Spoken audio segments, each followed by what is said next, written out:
তাকওয়ার বিষয়টা আমি দেখেছি। সাহাবীদের অন্তরের তাকওয়া দেখে আল্লাহ পাক রব্বুল আলামিন সাহাবায়ে কেরামের জন্য রেজাল্ট দিয়ে দিয়েছেন। আমি যে চেক করলাম সেই চেকে বন্ধুরা আমার কি পাইলাম? আল্লাহ অন্য জায়গায় বলেন রাদিয়াল্লাহু আনহু ওয়া রাদু আনহু। আমি আল্লাহ পাক তাদের অন্তরের তাকওয়ার কন্ডিশন দেখে আমি রাজি হয়ে গেলাম তাদের উপরে। শুধু কি রেজাল্ট করেছেন না, আল্লাহ পাক রব্বুল আলামিন তাদের জন্য পুরস্কারের ঘোষণা করেছেন। আল্লাহ বলেন ওয়া আ'আদ্দা লাহুম জান্নাতিন তাজরি তাহতাহাল আনহার। আমি তাদের অন্তরের তাকওয়ার কন্ডিশন দেখে রাজি খুশি হয়ে গেলাম এবং তাদের জন্য জান্নাত রেডি করে রাখলাম, তার ঘোষণাও দিলাম। খুব ভালো করে বুঝার জন্য চেষ্টা করবেন। তাহলে আল্লাহ পাকের রাসূল সাহাবায়ে কেরামদেরকে এমন বিশাল পরিবর্তন ঘটাইলেন কোন ভ্যাকসিন ব্যবহার করে? কথা বলেন না কেন? কোন ভ্যাকসিন? তাকওয়া ভ্যাকসিন ব্যবহার করা করে। তো এই সমস্ত মানুষ বলছেন অন্যের রক্তের বন্ধুরা আমার বিছানায় কাটো। তাকওয়া ভ্যাকসিন তাদের অন্তরে পুষ্কর করে এই মানুষগুলি অন্যের জন্য নিজের রক্ত দেওয়ার জন্য সিরিয়ালে দাঁড়িয়ে থাকবে। আল্লাহু আকবার। মুসলমান ভাইরা যেমন এই জন্য স্পষ্ট বার্তা আমাদের পক্ষ থেকে সত্যি কি বাংলাদেশকে জিজ্ঞাসা করতে চাই বাংলাদেশি, সত্যি কি আগামী দিনে রাষ্ট্রটাকে সন্ত্রাস মুক্ত করতে চান, চাঁদাবাজ মুক্ত করতে চান? সত্যি কি আগামী দিনে বাংলাদেশকে অপরাধ মুক্ত বাংলাদেশ দেখতে চান? কিশোর গ্যাং, অমক গ্যাং, নারী কর্তৃক পুরুষ নির্যাতন, পুরুষ কর্তৃক নারী নির্যাতন, বাবা কর্তৃক সন্তান হত্যা, সন্তান কর্তৃক বাবা হত্যা, স্ত্রী কর্তৃক স্ত্রী স্বামী হত্যা, স্বামী কর্তৃক স্ত্রী হত্যা, জাতীয়তাবাদীরা হত্যা, এই জাতীয় যত অপরাধ আছে সমস্ত অপরাধ থেকে সুন্দর মুক্ত একটি রাষ্ট্র যদি পেতে চাই তাহলে যে কাজটা করতে হবে, সরকারের পরে সরকার ৫৫ বছর পর্যন্ত ১১-১২ বার চেঞ্জ করার পরেও কিছুই হয় নাই। একটা কাজ যদি করা যায় নিঃসন্দেহে এই দেশে সমাজ অপরাধ মুক্ত হবে।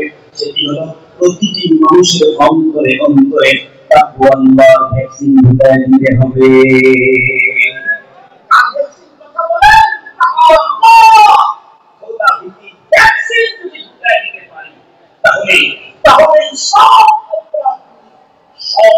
শেষ হয়ে যাবে। দুঃখের সাথে বলতে হয় নিজেরা তো পারেই না, মানুষের সিনাতে তাকওয়ার ভ্যাকসিন ঢুকায় দিবেন কোথায়? কোন হাসপাতালে? বাংলাদেশে হয় না, ইন্ডিয়ায় হয়। কথা বলেন না কেন? ইন্ডিয়ায় হয় না, সিঙ্গাপুরে হয়। তাকওয়ার ভ্যাকসিন দেয় সিঙ্গাপুরে, কানাডায় দেয়, আমেরিকায় দেয়। আর মিয়া তাকওয়ার ভ্যাকসিন পৃথিবীর কোন ডাক্তার ডক্টর দেওয়ার যোগ্যতা নাই। তাকওয়ার ভ্যাকসিন সাহাবায়ে কেরামের অন্তরে পুশ করে গেছেন। আল্লাহ পাক রব্বুল আলামিনের বর্ডারে তার বাতাবে রক্ত দিতে মুহাম্মদুর রাসূলুল্লাহ সাল্লাল্লাহু আলাইহি ওয়াসাল্লাম কিয়ামত পর্যন্ত এই ভ্যাকসিন দিতে থাকলে না আমাদের কাছে আসতে হবে। উলামায়ে কেরাম ছাড়া কেউ কারো অন্তরে তাকওয়ার ভ্যাকসিন পুশ করতে পারবে না। কষ্টাল হাজির দুঃখের সাথে বলতে হয় দেশটাকে অপরাধমুক্ত করতে চায়, দেশটাকে সুদমুক্ত করতে চায়, দেশটাকে ঝামেলা মুক্ত করতে চায়। বিগত দিনেও দেখেছি যারা মানুষের অন্তরে তাকওয়ার ভ্যাকসিন পুশ করবে তারা যখন কোরআনের পানি নিয়ে বাহিরে আসে তখন হুজুরের বক্তব্য কারো বিপক্ষে গেলে সে দাঁড়ায়, কারো নেতার বিপক্ষ গেলে সে দাঁড়ায়, কারো দলের বিপক্ষে গেলে সেও দাঁড়িয়ে যায়। এবং উলামায়ে কেরাম যারা এসে মানুষের অন্তরের উপরে মেহনত করে অপরাধ মুক্ত মানুষ তৈরি করা সবচেয়ে বড় এক্সপার্ট কারিগর যারা, তাদের সাথে খারাপ আচরণ করা হয়, অতীতে করা হয়েছে, এখনো নাকি জায়গায় জায়গায় শুনি। আল্লাহ মেহেরবানি, অতীতে আমার সামনাসামনি হয় নাই, এখন তো মনে হয় আমার সাহস করবে না ইনশাআল্লাহ। আশা করি তবে একটা মেসেজ দিয়ে রাখি, অতীতে যারা উলামায়ে কেরামের সাথে খারাপ আচরণ করেছে তারা ১৭ বছর পর্যন্ত সারদার থেকে শুরু করে প্রধান বিচারপতি পর্যন্ত তাদের অনুমোদন প্রসারের পরে রান্না করে খাওয়ার নাই, যারা নতুন স্বপ্ন দেখতেছেন তারা যদি আব্দুল্লাহদের সাথে যদি করেন রান্না করার টাইমও পাবেন না, চুরাই খুঁজে পাবেন না, পাতিল খুঁজে পাবেন না। এই জন্য এদেশের প্রতিটি জনগণকে জনপ্রতিরোধ করে তুলতে হবে। উলামায়ে কেরামের বিরুদ্ধে যদি কেউ কথা বলে তার কণ্ঠকে টিপে ধরতে হবে। তোমরা হাজার হাজার কোটি টাকা, হাজার হাজার কোটি টাকা দুর্নীতি দমনের কথা বলে খাচ্ছ, দেশের সম্পদ দেশের বাইরে পাঠিয়ে দিচ্ছ। হুজুরদেরকে সরকারিভাবে কন্টিনিউ কোনো কিছু দেওয়া হয় না, তাদের কেমন কেমন মেহনত করে গরিব দুঃখী ছেলেদেরকে নিয়ে এসে কোরআনের বাধা তাদের গলায় পড়ায় তাদেরকে আদর্শ মানুষ হিসেবে গড়ে তোলে এবং সাধারণ মানুষের অন্তরে আল্লাহ ভ্যাকসিন পুশ করে তারা হাজার মেহনত করে, যার মাধ্যমে দেশ আর সমাজ অপরাধ মুক্ত হবে। নিজেরা তো অপরাধী, যারা অপরাধ মুক্ত সমাজ করতে চায় তাদের পথে বাধা দিলে আমরা তাদেরকে এক চুল ছাপ দিতে আগামী দিনে রাজি নাই। কথা বলেন, কথা বলেন। একটা কথা মনে রাখতে হবে, অনেক উলামায়ে কেরাম সব আলেমরা তো রাজনীতি করে, রাজনীতি যারা করে না তারা এদেশের তেলের দাম বাড়লে, কেরোসিনের দাম বাড়লে, সুতি বলে চাউলের দাম বাড়লে, চাউলের দাম বাড়লে তারা খানকাতেই থাকে, মাদ্রাসাতেই থাকে, মসজিদেই থাকে।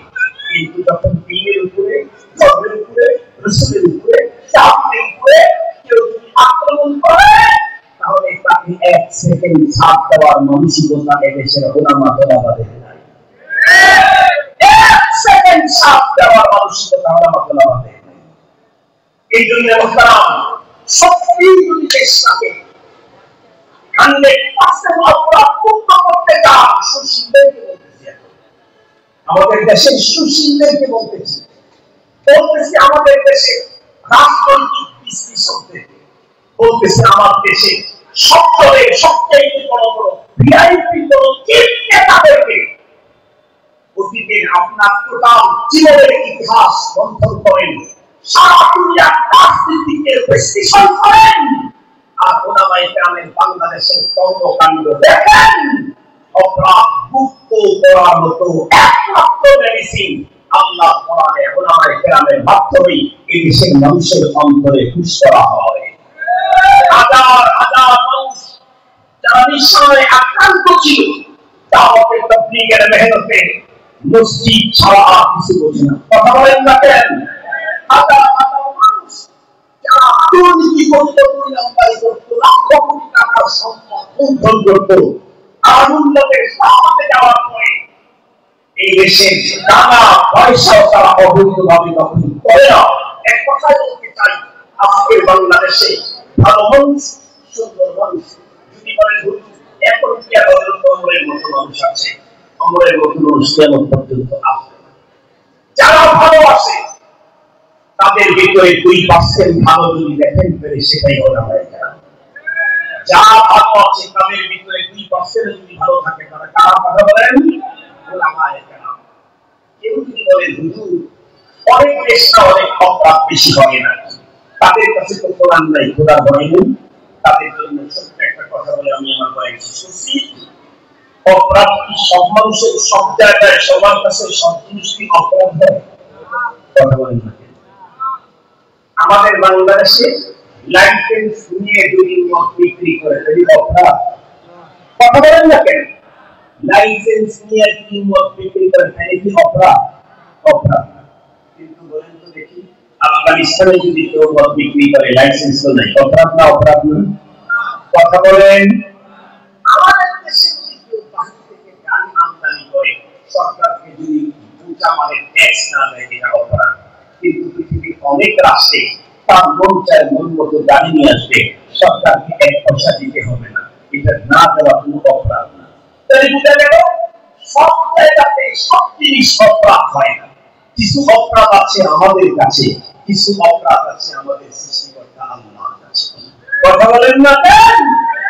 বাংলাদেশ বাংলাদেশের আইনে এক যুবতী আর এক যুবতী আর যুবকের হাত ধরে রাস্তায় ঘুরলে এটা কোনো অপরাধ না, কিন্তু বলেন তো দেখি আল্লাহ পাকের কাছে এটা অপরাধ কি না? সব ধরনের অপরাধ মুক্ত সমাজ রাষ্ট্র গঠন করতে চাইলে শিক্ষা দীক্ষা সুশীলি দেওয়া হয় না, অন্তরে কি ঢুকাইতে হয় তার ভয়। আবার বলেন না ভয়, আল্লাহ ভয়। আসুন আমরা এখন থেকে নিজেদের সিরাতে আল্লাহ ভয় ঢুকাই, সন্তানদেরকে ছোট্টবেলা থেকে তাদের অন্তরে আল্লাহ পাকের ভয় ঢুকাবার জন্য মেহনত করতে থাকি।